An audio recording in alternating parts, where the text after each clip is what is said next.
Donc, lorsque on parle de faits, ce sont des choses qui ont été prouvées scientifiquement par des observations,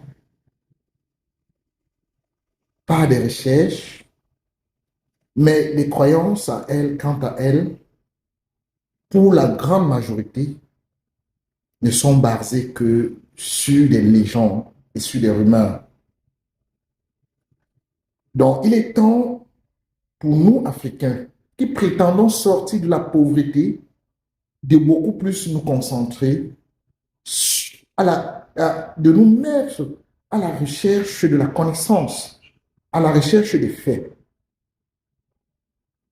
Lorsque on dit par exemple, pour ce qui est de la religion chrétienne, Jésus transforma l'eau en vin.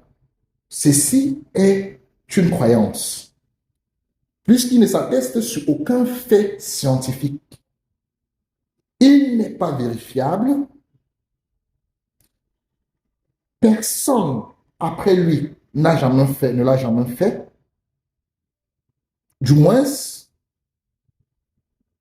il n'y a encore aucun mécanisme qui permet d'attester ce fait-là, cette croyance-là, autant pour moi.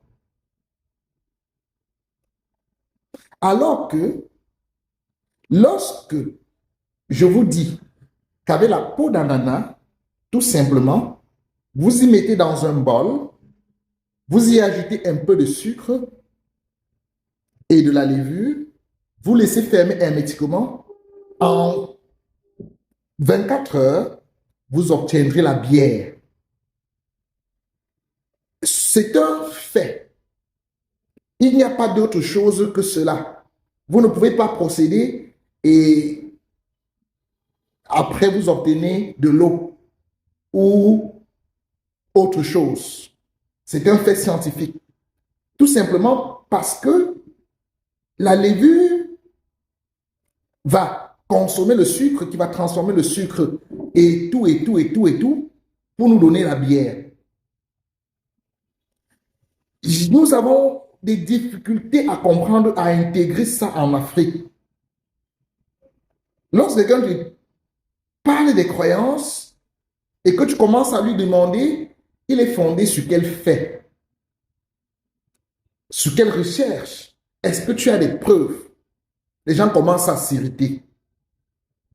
Et c'est ce qui empêche les Africains de se développer. Les dogmes et les croyances.